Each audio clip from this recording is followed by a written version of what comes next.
Welcome to our channel. इस video में हम कक्षा 6वीं के विषय विज्ञान के अध्याय 1 हमारी पृथ्वी के सभी प्रश्नों के उत्तर जानेंगे। इस वीडियो को सुनने मात्र से ही आपको सारे प्रश्नों के उत्तर याद हो जाएंगे। तो जल्दी हमारे चैनल को सब्सक्राइब कर लीजिए और इस वीडियो को लाइक कर अपने फ्रेंड्स को जरूर शेयर करें।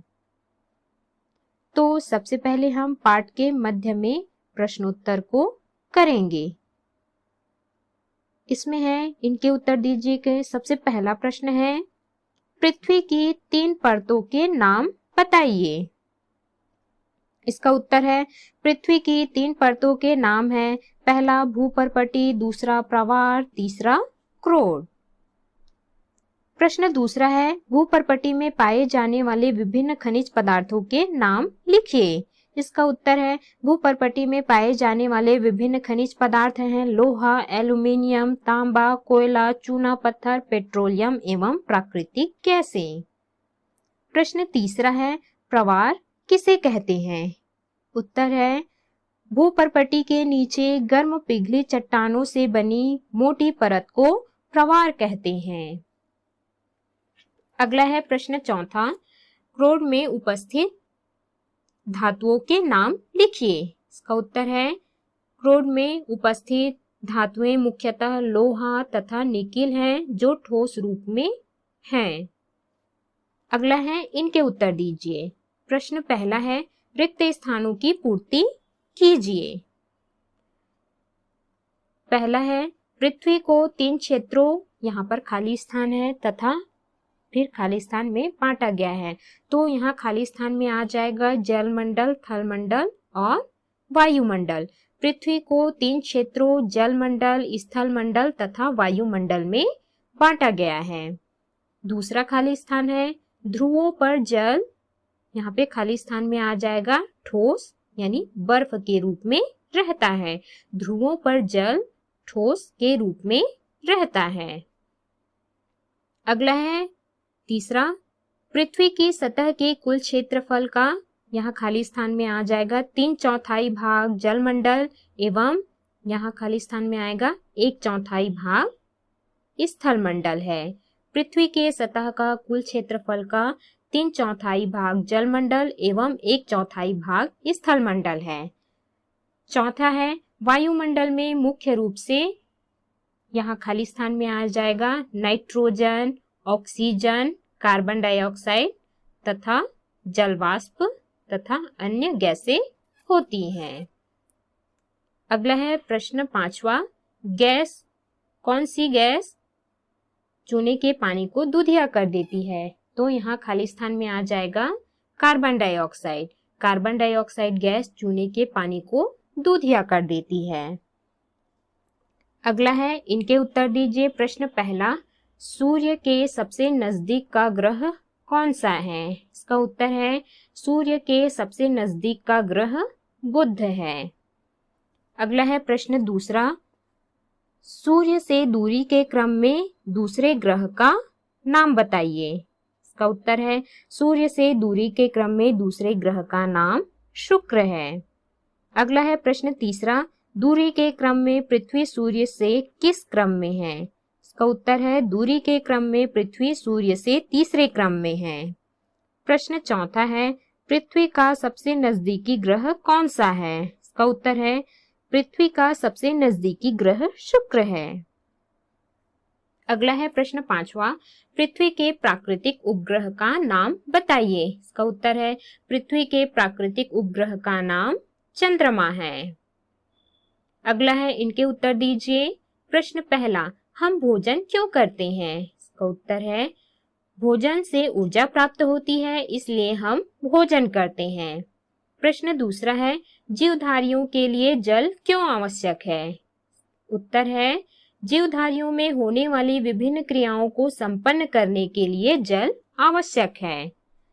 प्रश्न तीसरा है, जलीय जीवधारियों को ऑक्सीजन कहाँ से प्राप्त होती है? इसका उत्तर है, जलीय जीवधारियों को ऑक्सीजन जल में घुली हुई वायु से प्राप्त होती है। प्रश्न चौथा है, पौधों को मिट्टी से क्या लाभ है? इसका उत्तर है, मिट्टी पौधों को सहारा देने के साथ साथ जल तथा अनिवार्य खनिजों की पूर्ति करती है। फिर है अभ्यास के प्रश्न। सबसे पहला प्रश्न है, सही विकल्प चुनकर लिखिए।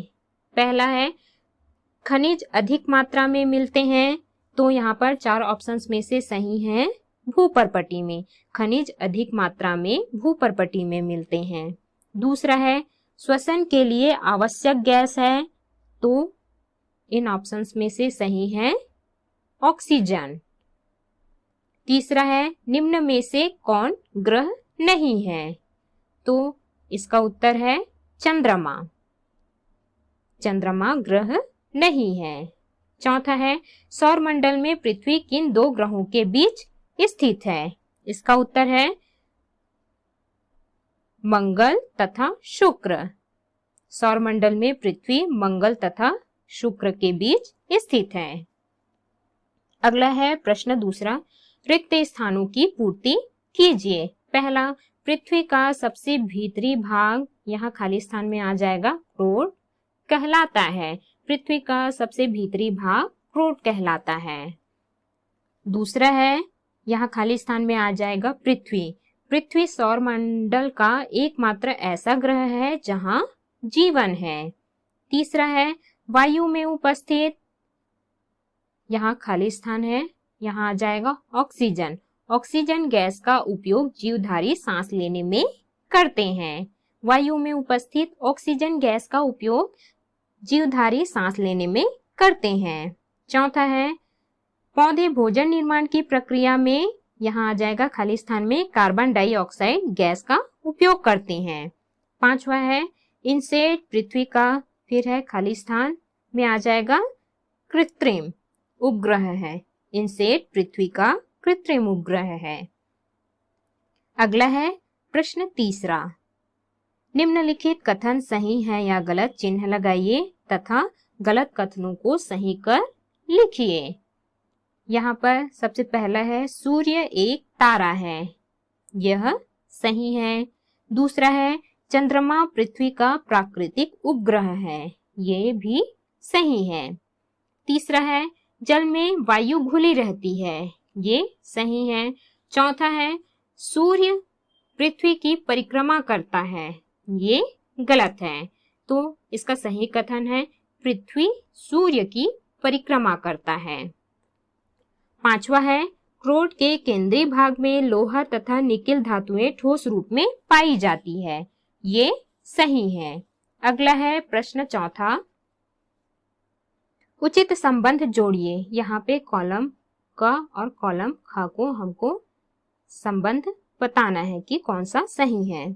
इसके उत्तर में है, सबसे पहला है उपग्रह, उपग्रह का सही जोड़ी है चंद्रमा। दूसरा है, पृथ्वी के मध्य की परत प्रवाल। तीसरा, श्वसन में ली जाने वाली गैस ऑक्सीजन। चौथा, सूर्य का सबसे नजदीक का ग्रह बुध। पांचवा, पृथ्वी का सबसे नजदीक का ग्रह शुक्र। अगला है प्रश्न पांचवा, निम्नलिखित प्रश्नों के उत्तर संक्षेप में लिखिए। प्रश्न पहला है, पृथ्वी की तीनों परतों का महत्व लिखिए।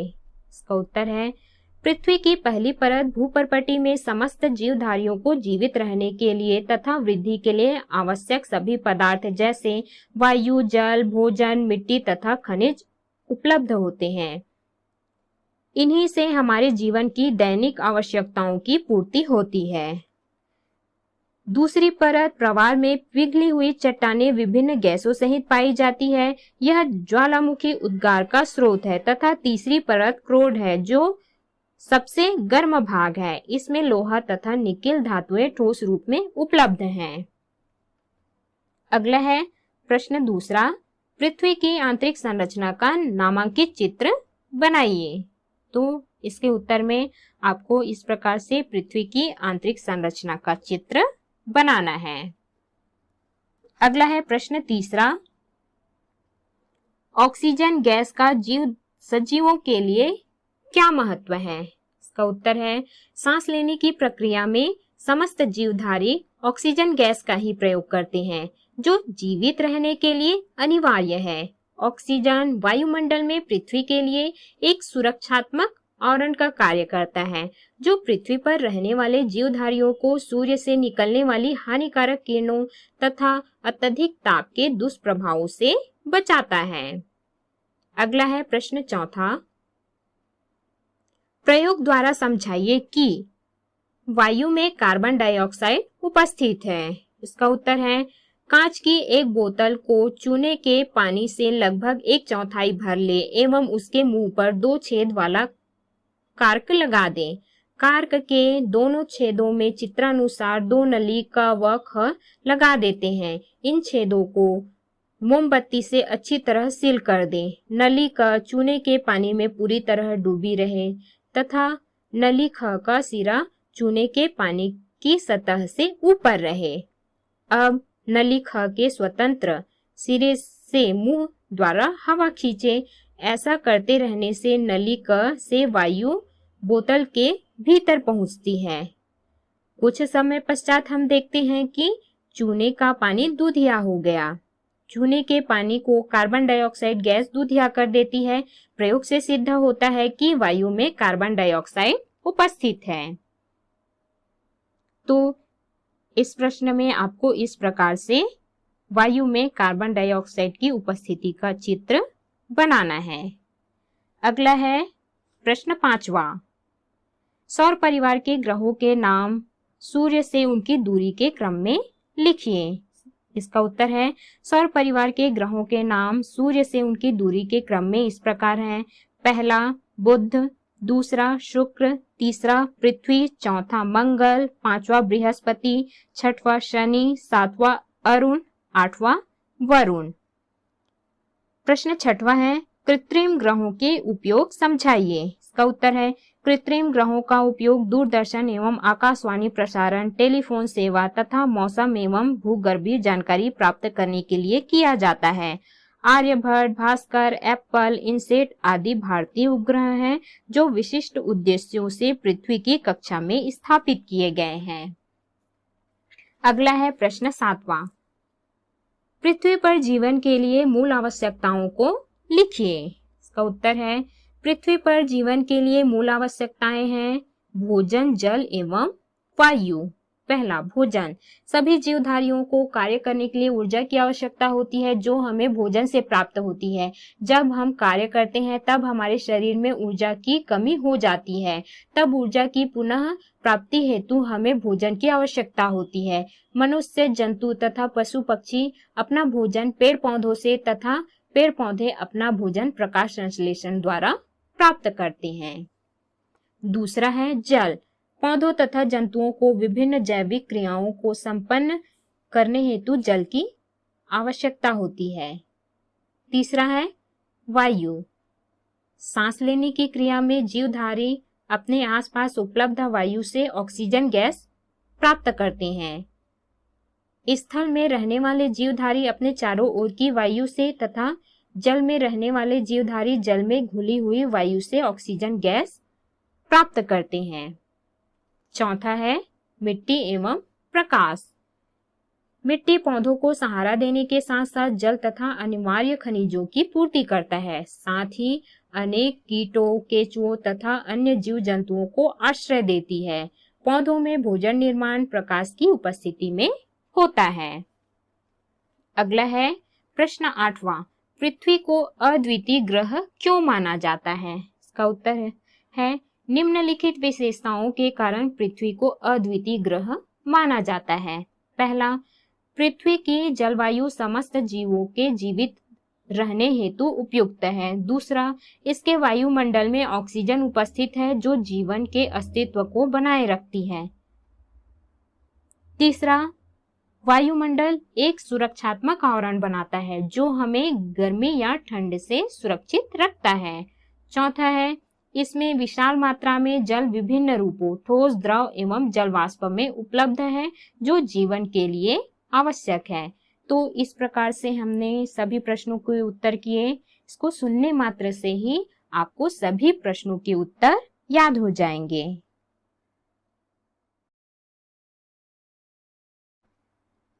Welcome to our channel. इस वीडियो में हम कक्षा 6वीं के विषय विज्ञान के अध्याय 2 हमारा पर्यावरण के सभी प्रश्नों के उत्तर करेंगे।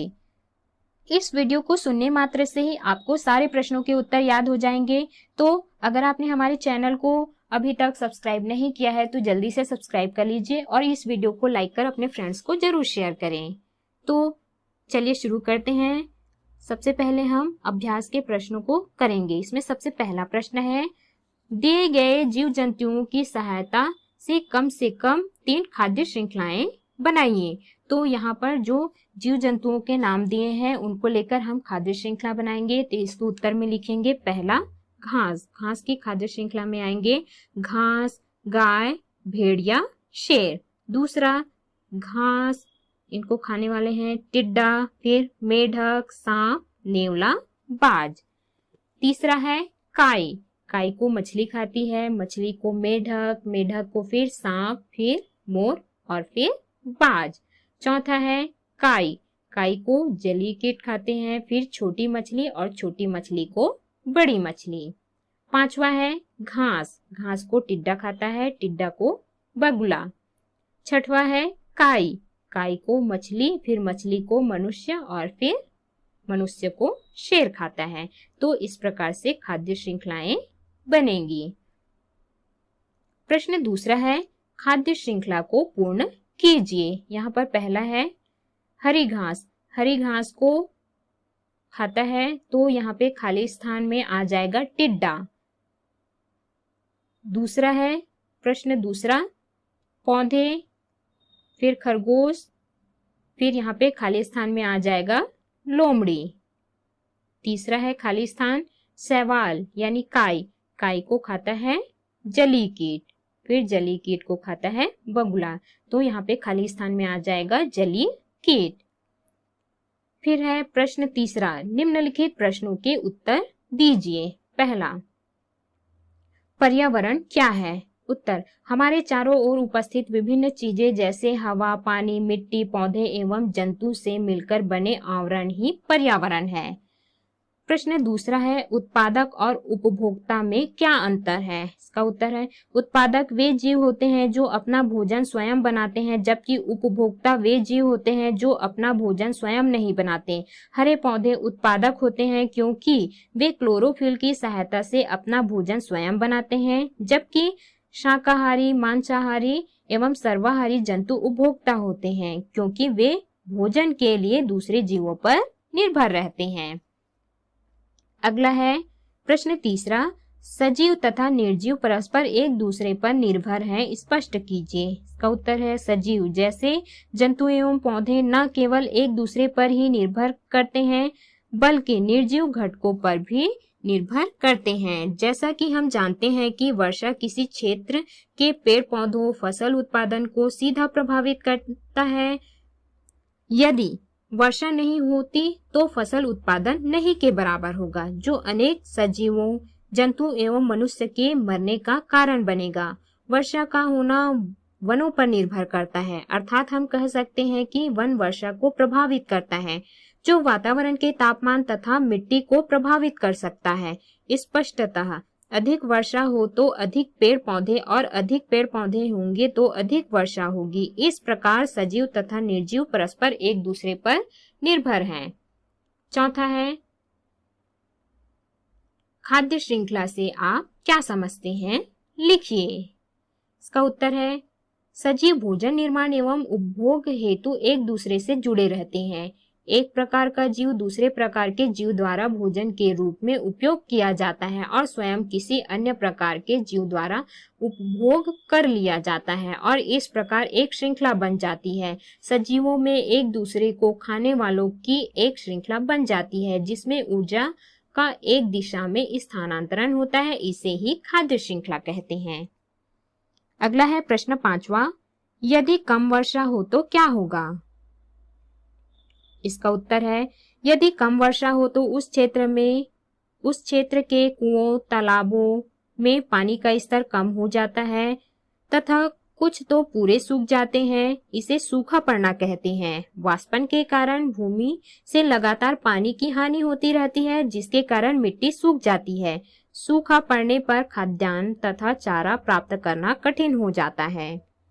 अगला है प्रश्न चौथा, संक्षिप्त जानकारी दीजिए। इसमें सबसे पहला है वायु प्रदूषण।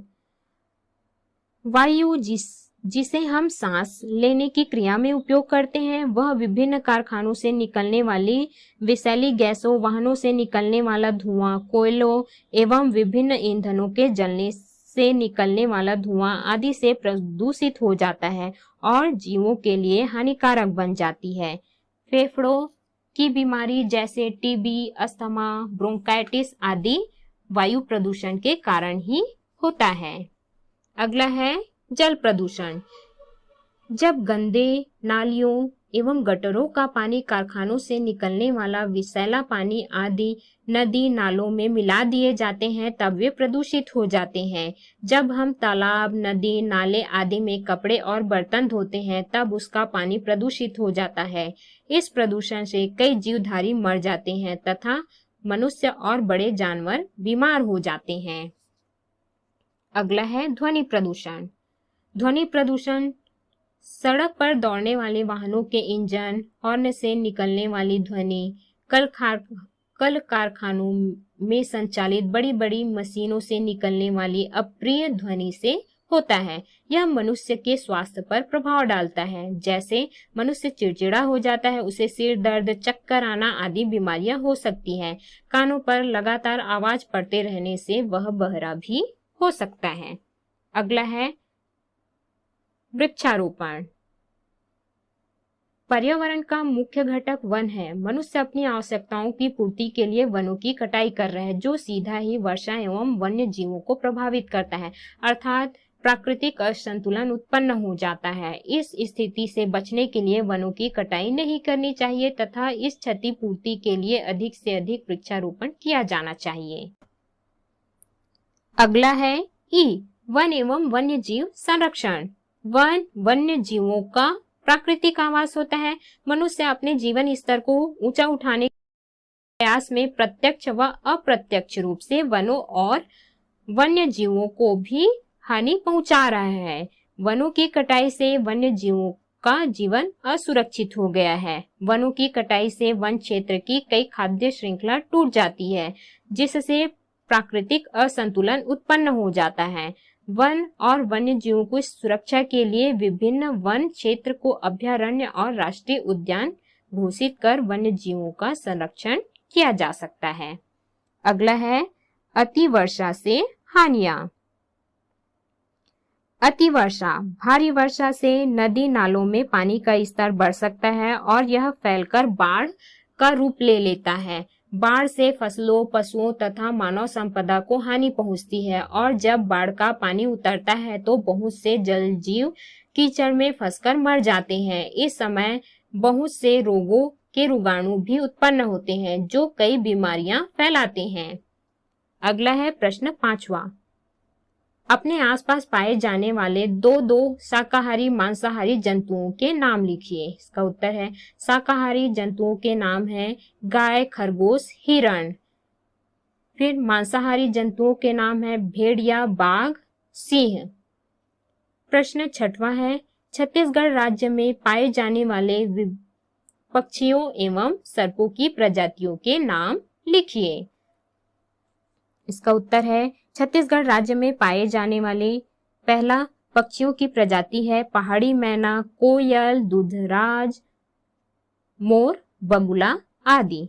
दूसरा है सर्पों की प्रजातियां नाग, कैरेत, अजगर, धामन आदि।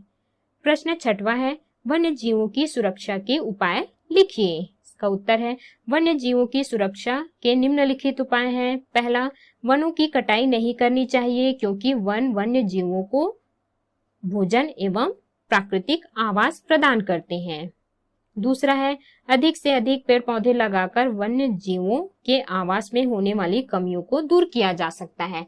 तीसरा है वन्य जीवों के आवास एवं भोजन हेतु अभयारण्य और राष्ट्रीय उद्यान बनाया जाना चाहिए। चौथा है वन्य जीवों के अवैध रूप से हो रहे शिकार को रोकने हेतु कानून बनाकर सख्ती से पालन किया जाना चाहिए। अगला है प्रश्न आठवां, बुधराम के अनुसार काला धुआं छोड़ने वाले वाहनों के चालकों पर जुर्माना किया जाना चाहिए। इस पर आप अपनी सहमति या असहमति कारण सहित लिखिए। इसका उत्तर है बुधराम के अनुसार काला धुआं छोड़ने वाले वाहनों के चालकों पर जुर्माना किया जाना चाहिए। इस पर हमारी सहमति है, क्योंकि वाहनों से निकलने वाला धुआं वायु को प्रदूषित करता है, जो सांस के साथ शरीर में जाता है तो बेचैनी होती है और आंखों में जलन होती है। तो इस प्रकार से हमने सभी प्रश्नों के उत्तर किए। इस वीडियो को सुनने मात्र से ही आपको सभी प्रश्नों का उत्तर याद हो जाएगा।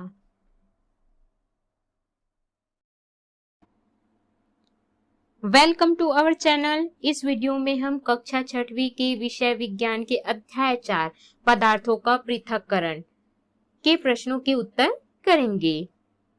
इस वीडियो को सुनने मात्र से ही आपको सारे प्रश्नों के उत्तर याद हो जाएंगे। अगर आपने हमारे चैनल को अभी तक सब्सक्राइब नहीं किया है तो हमारे और अन्य वीडियो के लिए चैनल को जल्दी से सब्सक्राइब कर ले और इस वीडियो को लाइक कर अपने फ्रेंड्स को जरूर शेयर करें। तो चलिए शुरू करते हैं। सबसे पहले हम इनके उत्तर दीजिए के प्रश्नों को करेंगे। इसमें सबसे पहला प्रश्न है, मिश्रण से आप क्या समझते हैं? इसका उत्तर है, जब 2 या 2 से अधिक पदार्थ किसी भी अनुपात में मिलाया जाता है तो मिश्रण बनता है। मिश्रण के गुण उनके अवयवी पदार्थों के गुणों पर निर्भर करते हैं। प्रश्न दूसरा है, पृथक्करण किसे कहते हैं? इसका उत्तर है, उचित विधि या विधियों का उपयोग करके किसी मिश्रण के विभिन्न अवयवों को पृथक किया जा सकता है, इसे पृथक्करण कहते हैं। प्रश्न तीसरा है, पृथक्करण की आवश्यकता क्यों है? इसका उत्तर है, पृथक्करण की आवश्यकता निम्नलिखित कारणों से है। पहला है, अवांछनीय अवयवों को हटाने के लिए। चिमनियों से निकलने वाले धुएं से बिना जला कार्बन तथा राखों के कण को अलग किया जाता है। इससे वायु प्रदूषण को कम किया जा सकता है। दूसरा है, उपयोगी पदार्थ प्राप्त करने के लिए। समुद्र के पानी का वाष्पीकरण करके साधारण नमक प्राप्त किया जाता है। साधारण नमक रसोई घरों में बहुत उपयोगी है। तीसरा है, शुद्ध पदार्थ प्राप्त करने के लिए। गन्ने के रस से शक्कर के रवे प्राप्त किए जाते हैं, जबकि अशुद्धियां रस में ही रह जाती है। अगला है, इनके उत्तर दीजिए में सबसे पहला प्रश्न है, खदानों से प्राप्त कोयले से लोहे के टुकड़ों को पृथक करने के लिए किस विधि का उपयोग किया जाता है? इसका उत्तर है, खदानों से प्राप्त कोयले से लोहे के टुकड़े को पृथक करने के लिए चुंबकीय पृथक्करण विधि का उपयोग किया जाता है। प्रश्न दूसरा है, मिट्टी के तेल तथा पानी के मिश्रण को आप किस विधि से पृथक करेंगे? सचित्र स्पष्ट कीजिए। इसका उत्तर है, मिट्टी के तेल तथा पानी के मिश्रण को पृथककारी कीप द्वारा पृथक्करण करते हैं। इस विधि में मिश्रण को पृथककारी कीप में डालकर कुछ समय के लिए छोड़ दें। पानी की भारी परत नीचे और मिट्टी के तेल की हल्की परत ऊपर आ जाती है। कीप का स्टॉप कार्क खोलकर पानी की भारी परत को बीकर में एकत्रित कर ले। इस प्रकार दोनों अमिश्रणीय द्रवों को पृथक कर लिया जाता है। इसमें हमको इस प्रकार से पृथककारी कीप द्वारा पृथक्करण का चित्र बनाना है। अगला है प्रश्न तीसरा, दैनिक जीवन में निथारने की विधि द्वारा पृथक्करण के 2 उदाहरण दीजिए। इसका उत्तर है,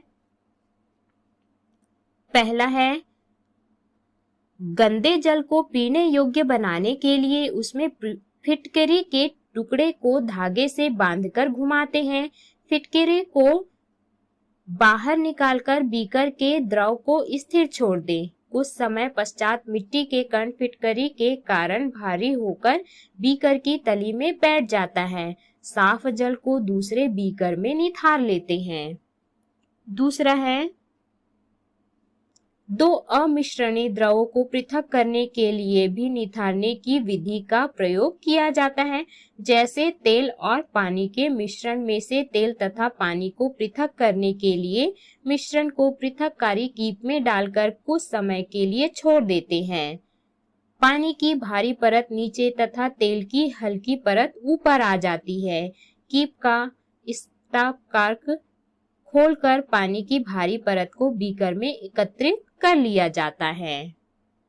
अगला है प्रश्न चौथा, निम्नलिखित मिश्रणों के पृथक्करण में अवयवों के किस गुण का उपयोग किया जाता है? इसका उत्तर है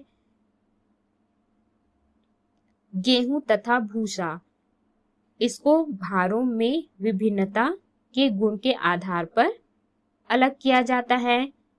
वह है लोहे का चूर्ण तथा रेत। इसको अलग करने के लिए चुंबकीय गुण का उपयोग किया जाता है। स है नारियल तेल एवं जल। इसको पृथक करने के लिए अमिश्रणीय द्रवों के गुण का उपयोग किया जाता है। चौथा है द है आटा एवं चोकर। इसमें आकार में विभिन्नता गुण का उपयोग कर इसको अलग किया जाता है। अगला है अभ्यास के प्रश्न, सही विकल्प चुनकर लिखिए। पहला है निम्नलिखित में से किस मिश्रण को हाथ से बीनकर पृथक किया जा सकता है? इसका उत्तर है चावल तथा कंकड़।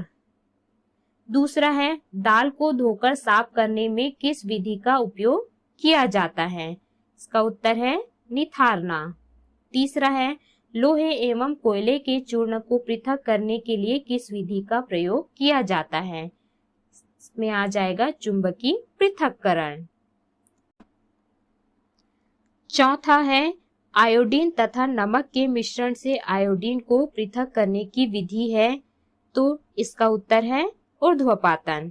अगला है उचित संबंध जोड़िए। यहाँ पर कॉलम क और कॉलम ख का उचित संबंध जोड़ना है, तो इसका उत्तर है पहला है नौसादर तथा रेत को अलग करना, तो इसके उत्तर में आ जाएगा ऊर्ध्वपातन। दूसरा है गंदे पानी में फिटकरी मिलाना, भारण।